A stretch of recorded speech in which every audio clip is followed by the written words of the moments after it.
ሰላም ወደዚህ ገለጻ እንኳን በደህና መጣችሁ። ዛሬ አብረን የምናየው በክርስትና አስተምሮ ውስጥ በጣም መሰረታዊ የሆነ ሐሳብ ነው። ይኸውም የመዳን ጽንሰ ሐሳብ ነው። መዳን ስንል ግን በእርግጥ ምን ማለታችን ነው? ለምንስ አስፈለግን?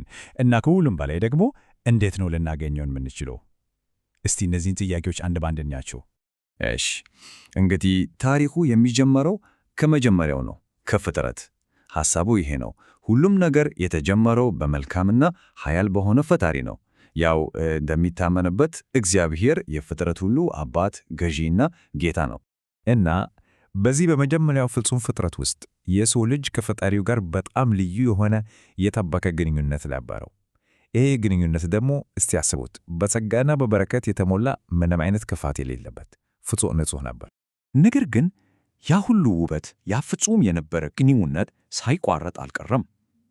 እና የመዳን አስፈላጊነት የሚመጣውም እዚህ ጋር ነው። ከምን? በሰውና በእግዚአብሔር መካከል ከተፈጠረው በጣም ጥልቅ ከሆነ መለያየት። የዚህ መለያየት ዋና ምክንያት ምንድን ነው ብንል ኃጢአት ነው። ኃጢአት ማለት ያንን የመጀመሪያውን መልካም ግንኙነት አበላሸው። በመንፈሳዊው ዓለም ላይ ትልቅ ስንጥቅ ፈጥረ ማለት እንችላለን። በቀላል አገላለጽ የእግዚአብሔርን ሕግ መጣስ ማለት ነው። እና ውጤቱስ ከፈጣሪ መራቅ፣ መለየት ነው። እና ይህ የኃጢአት ችግር የአንድ ወይም የሁለት ሰው ጉዳይ አይደለም። ሁሉንም የሰው ልጅ የሚመለከት ነገር ነው። ያው መጽሐፍ ቅዱስም እንደሚለው ሁሉ ኃጢአትን ሰርቷል ይላል። የእግዚአብሔርም ክብር ጎድሏቸዋል። የኃጢአት ውጤት ደግሞ እጅግ በጣም አስከፊ ነው። ቅዱሳት መጻሕፍት በቀጥታ ነው የሚያስቀምጡት። የኃጢአት ደመወዝ ሞት ነው። ይሄ ሞት ስንል ከእግዚአብሔር ለዘላለም መለየትን ነው የሚያመለከተው። እስቲ ይህንን መለያየት በአእምሮአችን ለመሳል እንሞክር። በቃ በጣም ሰፊ ጥልቅ የሆነ ገደል አስቡ። በአንደኛው በኩል ፍጹም ቅዱስ የሆነው እግዚአብሔር አለ። በሌላኛው በኩል ደግሞ በኃጢአት የወደቀው የሰው ዘር።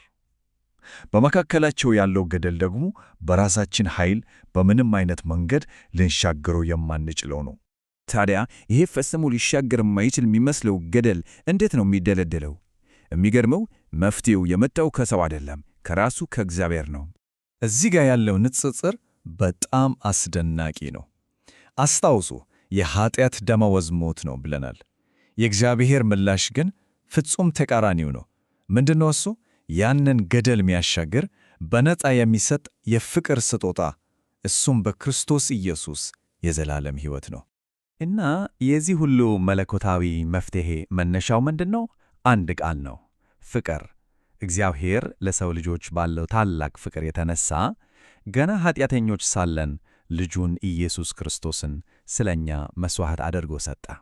ስለዚህ የክርስቶስ ሞትና ትንሣኤ ልክ ያንን ገደል እንደ ደለደለ ድልድይ ሆነ ማለት ነው።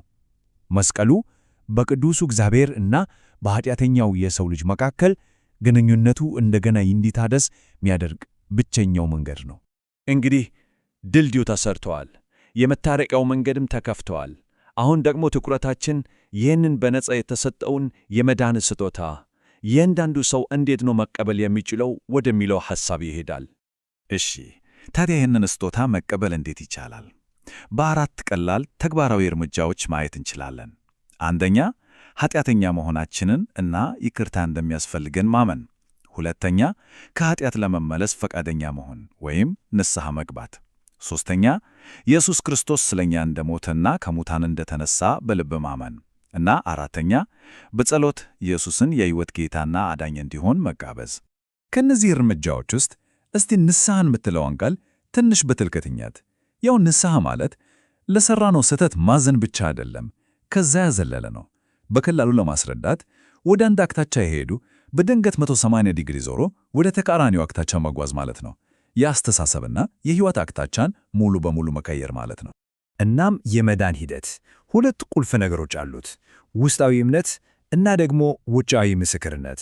በልብ ኢየሱስ ጌታ እንደሆነና ከሙታን እንደተነሳ ማመን፣ ከዚያም ይህንን እምነት በአፍ በግልጽ መናገር። እዚህ ጋር ያለው ነጥብ በጣም ወሳኝ ነው። እባካችሁን ይህንን በደንብ እናስተውል።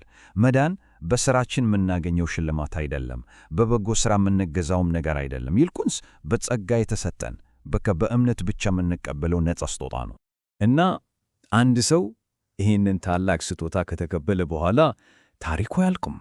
በእውነቱ እውነተኛው ታሪክ የሚጀምረው ያኔ ነው። የሕይወት ዘመን የሚፈጅ አዲስ ጉዞ። በዚህ አዲስ ጉዞ ውስጥ ሁለት ወሳኝ ሐሳቦች አሉ። የመጀመሪያው ጽድቅ ይባላል። ይህ ልክ እንደ ፍርድ ቤት ውሳኔ ነው። በክርስቶስ ምክንያት በደለኛ አይደለህም ተብሎ በአንድ ጊዜ የሚወሰን ነገር ነው። ሁለተኛው ደግሞ ቅድስና ነው። ይህኛው ደግሞ የሕይወት ዘመን ሙሉ የሚቀጥል ሂደት ነው። በየቀኑ ክርስቶስን እየመሰለን የምናድግበት ጉዞ ነው። ስለዚህ የክርስቲያን ሕይወት ልክ እንደ ማራቶን ሩጫ ነው። መድረሻው ገና ርቅ ሊሆን ይችላል፣ ግን በየዕለቱ በእግዚአብሔር ጸጋ እየታገዝን ወደፊት የምንሮጠው ሩጫ ነው። ያው መለኮታዊ ኃይልና የእኛ ትጋት የሚጣመሩበት ጉዞ ነው። የዚህ ሁሉ ጉዞ የመጨረሻ ውጤቱስ ምንድን ነው? ውጤቱ የተቀየረ ሕይወት ነው። ልክ አንድ ጤናማ ዛፍ ጥሩ ፍሬ እንደሚሰጥ ማለት ነው። ከእግዚአብሔር ጋር የተጀመረው አዲስ ግንኙነትም በባህሪያችን፣ በድርጊታችን የሚታይ መልካም ፍሬ እንዲኖረው ያደርጋል። እንግዲህ ይህንን ገለጻ ስናጠቃልል በአንድ አሳሳቢ ጥያቄ እንለየይ።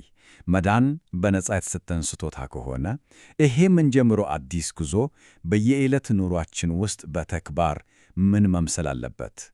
ይህንን እያሰላሰልን ለዛሬው እናብቃ። ስላዳመጣችሁን ከልብ እናመሰግናለን።